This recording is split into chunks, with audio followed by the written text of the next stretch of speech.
చంద్రగ్రహణం మార్చి 3, 2026 మంగళవారం పాల్గొన శుక్ల పూర్ణిమ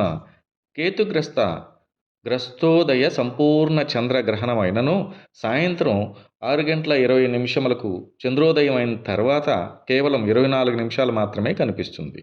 మన దేశంలో ఖండగ్రాస గ్రహణం గ్రహణ స్పర్శకాలం మధ్యాహ్నం 3:20 ఇది మనకు కనిపించదు.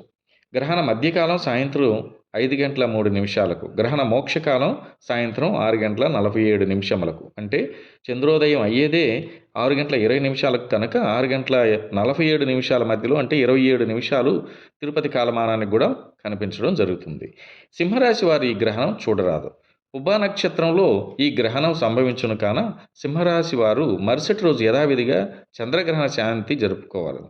గ్రహణం ఏర్పడుతున్న పుబ్బా నక్షత్రం, సింహరాశి, అలాగే జన్మరాశి నుండి 2, 5, 7, 9 స్థానాల్లో గ్రహణం ఏర్పడినప్పుడు కొంతవరకు ఆయా రాశులపై గ్రహణ ప్రభావం ఉంటుంది. అంటే కర్కటక రాశికి 2వ రాశి సింహంలో, మేషరాశికి 5లో, కుంభరాశికి 7లో, ధనుసు రాశికి 9లో ఏర్పడుతోందని అర్థం. ఈ రాశుల వారు తగు జాగ్రత్తలు పాటించడం శుభం. అలాగే గర్భిణీ స్త్రీలు మధ్యాహ్నం 4 గంటల నుండి రాత్రి 7 గంటల వరకు కూడా నిద్రించడం మంచిది. దేవాలయాలు ఉదయం నుంచి మూసివేసి మోక్షకాలం తర్వాత ఆలయ ద్వారాలు తెరిచి ఆయా ఆలయ ఆగమ శాస్త్రాల ప్రకారం సంప్రోక్షణ చేసి పూజా కైంకర్యాలు నిర్వహించుకోవడం మంచిది.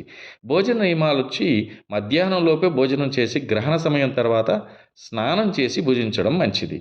గ్రహణ శాంతి దానాలు ఎలాంటివి అంటే చంద్రగ్రహణం కాబట్టి చంద్ర సంబంధమైనటువంటి విషయం బియ్యము 1.5 కేజీ, ఉలవలు 1.5 కేజీ కేతుకు సంబంధించింది, వెండు చంద్రబింబం, తెల్లని వస్త్రం, ఆవు నెయ్యి, పెరుగు, రాగి పాత్ర లాంటివి దానం ఇవ్వచ్చు. అలా గ్రహణ శాంతి చేసుకోలేని వారు నారాయణ స్వరూపంగా భావించే అశ్వత్థ చెట్టు చుట్టూ ప్రదక్షిణ చేయడం మంచిది. శుభం ప్రియాత్.